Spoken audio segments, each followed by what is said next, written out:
Walang doktor. Patay yan. Nako. Bigyan mo ako ng ano, Dan? Yung Daon? yung damo na yun, oh. Oo. Yung damo na yun. Sabi sa mga sugat ng bangla. Ano bro? Sakit yan. Sakit? Ito yan bro. Grabe, walang awa si Turo bro. Tayo ka, dandahan lang. Sunod ka lang sa akin, ha? So yun mga idol, no? Palabas na po kami. Medyo malayo pa yung lalakbayan natin, Bro Mac. So yun mga idol, no? Dito lang muna yung video natin.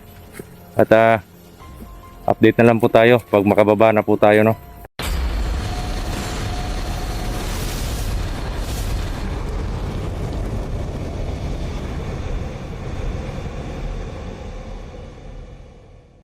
So yun po mga idol, no? Sa mapagpalang araw po sa inyong lahat, Brad Dudong Adventure po nagbabalik, no? Sa ngayon po nakauwi na po kami mga idol, no? At yun nga, hindi na po kami naka-on cam pa uwi namin nanggaling sa bundok kasi wala na, pass out na po yung mga cellphone namin. Nakauwi po kami ng bahay, nasa 10% na lang po yung cellphone, no?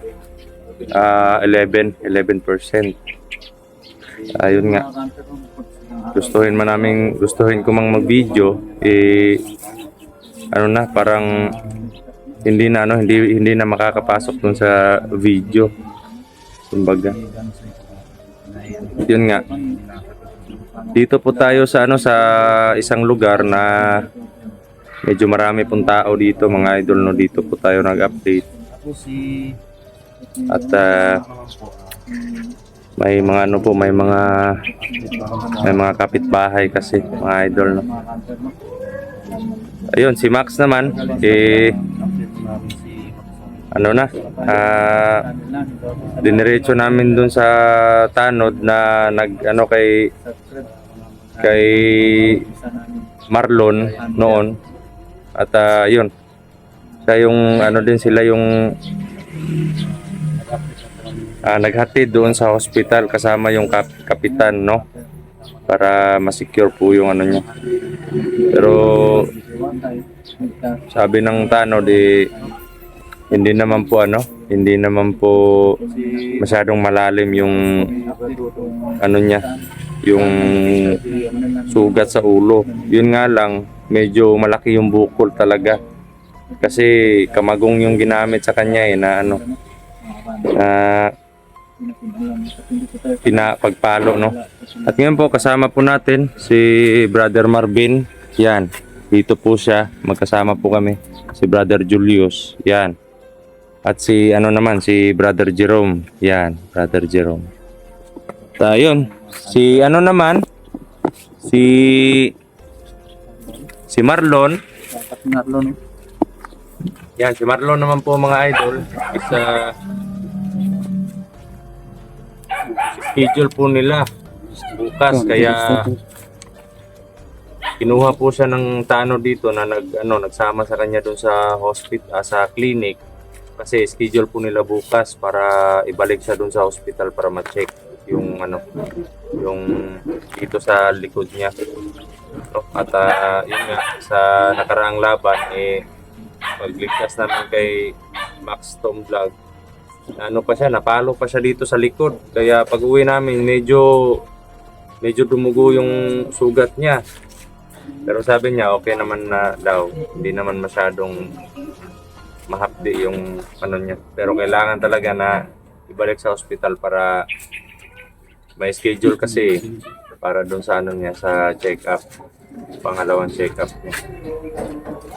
Ayun, si Dansoy naman may nilakad sila at yung katawan ni Dansoy is medyo masakit lang daw, pero okay na daw yung niya, yung karamdaman, at nagpapasalamat din siya sa Panginoon kasi ligtas na po siya, nakababa ng bundok, no, mga idol. At yun, may plano po kami Hindi lang po namin ano, hindi lang po namin Sa camera shot. hindi lang po namin Mapunta. Na lang. oo.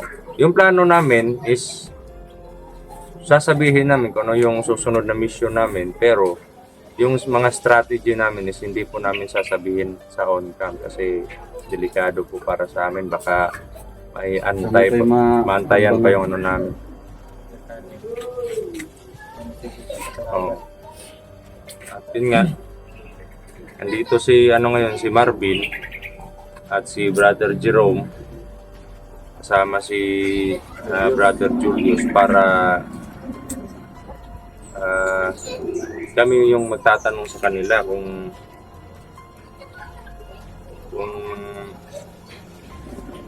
anong wangis ng kapatid niya. Hindi ko nakita yung video mo. May picture ako na. At ikaw naman, Rogero, kapit lang ha? Kasi kailangan naman talaga natin umuwi nung panahon na yun na naligtas natin si Max Tom kasi critical yung ano niya, yung sitwasyon. Kumbaga, Pag-ubuhay ba? ano siya, parang malala yung ano niya. Malaki kasi yung ano, sugat ng ulo niya. Kailangan talaga mababa. At isa pa, wala na din tayong mga ano, no? Baterya, kaya wala din tayo nakakuha ng ano, di ba? Wala na tayong, Update sa pagbaba natin dahil wala na tayong baterya. wala nang laman yung mga battery ng cellphone. Okay lang sana kung may power bank. Isa pa, wala na tayong nakakakain doon. Yun nga lang naman. Isa din. Yun mga idol, no, sa mga nagtatanong po bakit hindi na lang kami kumuha doon ng mga ano, ng mga prutas, ganito ganyan. Ako po, idol, ilang beses ko na po na naranasan yung talagang gutom doon sa ano, sa bundok. Pero kahit po may nakikita ako ng mga tanim na mga prutas, hindi naman natin alam kung sino yung nagtanim doon. Kahit nga kalaban yung nagtanim noon, hindi pa rin pwede na basta-basta na lang tayo kukuha. Kasi nakakawala po, parang binabastos po natin yung dignidad natin bilang isang taong may respeto sa kapwa, no? Kasi pinagpaguran nyo ng tao tapos kukunin mo lang ng basta-basta. Okay lang yung mga ano, idol, yung nalaglag na, yung mga saging na natumba, Oo. ganon. Okay lang yun. So meron pa sa ano, bawal. Pero yung Matayo pa. Oo, bawal talaga Wala yan. naman talaga sa atin yung mga ganyan. kasi hindi natin itatanggi na magnanakaw talaga yung ganon. At yun nga, di bale nang magutuman tayo, wag lang tayo mag yun, isa din yun sa dahilan kung bakit bumaba kami para makita din kami ng allowance pa balik namin sa bundok. At yung issue namin is mga kapatid ni Marvin at yung pamilya ni Brother Jerome. Yan po yung isa, yung dahilan kung bakit nagpaplano po kami. At yung ano naman kay Marlon, kasi ako kanina ng text message doon sa tanod na Kailangan sa pagpapalagay sa ano. oo, nung pagdating nila doon, kasi bukas pa yung nila yung check up, pero parang namamaga daw yung sugat ni Marlon, kaya yung ginawa pinatignan niya doon sa Kaya siguro, yan bro, namaga. Kasi nung napalo nga daw last pagligtas natin kay Max to, Max to, napalo daw yun ng kalaban. grabe yung nakalaban niya Namaga po siya, tapos parang may dugong gustong lumabas, pero hindi po parang nasirado yung niya, yung Namuo sa sugat. loob. Oo, namuo sa loob. Kaya yung sinabi ng midwife kanina, sabi na na lang, kailangan talaga na hindi muna siya magkikikilos. Kasi okay na yung okay na yung sirado na yung sugat sa labas dito sa balat niya, pero yung sa ilalim may mga Parang pa rin may po, may pangalawang mga bleeding sugat. pa rin po na nagaganap dun sa ilalim. Lalo na nung napalo siya, kaya yun. At Bawat talaga sa baka din makabinat ba rin. sabi ko naman sa sa yung tanod na nag-text sa akin, sabi ko, pakisabi na lang kay Marlon, Brother Marlon, na wag muna pilitin yung sarili. Kasi baka pa yung ma-infection pa yung sugat niya. At kung hindi pa niya kayang mag-explore, kami muna mag-explore. Saludo naman tayo sa tapang ni Marlon. Kasi Malakas din naman yung sugat. kahit alam niya na may dinadaing siyang sugat, Hindi niya iniinda yung sugat niya. grabe talaga na tao Pag yun. nasa awayan na, yung sugat niya parang Baliwala na lang. baliwala na lang sa kanya. Hindi na niya inisip yun. Udin tapang. Pati din to si Jerome, parang galit na talaga Ito, sa ito bro, pagdating sa labanan, hindi ako na sa baga parang pinapabayaan ko na lang na makikipaglaban siya kasi parang alam niya yung ginagawa niya eh. bilib nga ako. Kaysa Parang- mas bilib ako dito kay Jerome, kay kang Marlon. Kasi Ang Marlon, siya, madiskarte. Mm-mm. Madiskarte si Marlon, pero ito, lakas talaga yung niya. Okay naman makipaglaban sa Marlon. Madiskarte lang talaga si Ano talaga Marlon. yung diskarte sa paglaban. Oo nga. Ganun talaga. Kasi may lang sa iba't kanya. ibang kasanayan tayo sa May pakikipaglaban. natutunan, iba-ibang natutunan natin. At yun, mga idol, no? Dito ka bro, bakit andyan ka bro? May lang ako, baka hindi na yung mga camera. Dito ka. Yung mga camera kasi naayos ko para ayos Dito ka, tabi tayo. Ang laki mo namang Hindi tayo kasi parang dyan. kalabaw. Dito lang ako para makukuha ko yung lakas. Sige. Tapos naman ganyan bro, maubusan tayo ng lakas dyan. Noon yung iniria. So yun, mga idol, no? Sa susunod po na exploration namin is sana po ay magtagumpay na naman po kami sa misyon, no? Na paghahanap sa pamilya ni Brother Jerome at pagsagip doon sa kapatid ni Marvin, kasi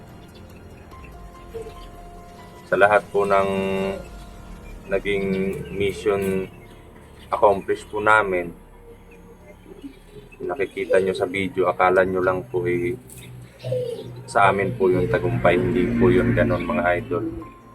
Tagumpay po natin lahat yun kasi alam naman po namin na kayo po sumusuporta sa amin sa pamamagitan ng pagdarasal. Malaking tulong po yun sa amin kasi yan po yung pinakamalakas na anting-anting or pinakamalakas na proteksyon. Oo. Yan po yung mga dasal ninyo. Kaya tagumpay po natin lahat na nakita natin si Dansoy doon, tapos nasagip natin si Max Tom at yung bata, no? Sa pag namin na mission success sa amin, kayo na nagdadasal, para na lang kayong nakasama sa namin. Lahat tayo.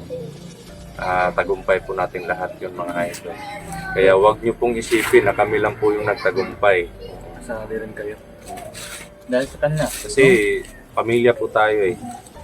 Yan. Kaya yun, bukas or kasi namin na nakalabas na daw si Max Tom. Mag-ano ka sa amin? Nag-message sa'yo yung talo Palabas din. na siya. Nakalabas na daw, pero tinuro ng bata sa'yo yung bahay ni Max Tom. Hindi, yung bahay lang yung Ay, yung bahay lang ng bata. Yung Pero yung tanod, parang alam siguro ng tanod na bahay ni Max to. Nalaman mo. ganun na lang. Kung wala yung tanod bukas kasi may lakad sila ni Marlon eh. Ano na lang, pupuntahan natin yung bata. Parang alam siguro ng bata. Pupuntahan natin yung bata. Inatid ko kasi talaga Ano sa bahay ng yung bahay ni Max. yung bata kasi inatid ko talaga sa bahay niya. Tapos kung inatid ko pa, napaiyak talaga yung magulang niya kasi ilang araw na daw siyang hinahanap. Kaya pala. Hindi na-inform yung Hindi, ang daw niya sa magulang niya, kasama siya sa sa isang vlogger. Yun lang, pero hindi kilala ng magulang niya kung sinong vlogger. Kaya pumayag yung magulang niya kasi parang napante naman yung magulang niya na Pero- vlogger yung Pero hindi lang talaga inaasahan na Oo. pangyayari yung Hindi lang talaga. naganap sa kanila, no? Kasi palagi daw yung batang daw yun, palagi daw may kasamang parang nag-aano sa mga vlogger. Kumbaga hilig ng batang yun ng sumasabay sa mga ganong ano. Kaya pinapayagan ng magulang. Kampante naman, pero hindi talaga inasa Okay. Medyo ano pa rin medyo masakit pa rin yung katawan ko sa ano po ito mga idol, no, sa ulan at init, tapos natutuyuan ng pawis, tapos minsan nga nabubugbog pa tayo kaya yun, nagkatrangkaso po tayo, no, at dahilan siguro sa gutom na din po. Mapasma din. Kaya yan po talaga yung buhay bilang isang hunters. At sa mga kapatid naman namin dyan, mga hunters, no, ingat tayo palagi mga bro. At gabayan tayo palagi ng Panginoon. Laban lang, no? Laban lang tayo. Nakita ko kasi sa upload niyo bro, nakalaban niyo pala siya. Si Turo.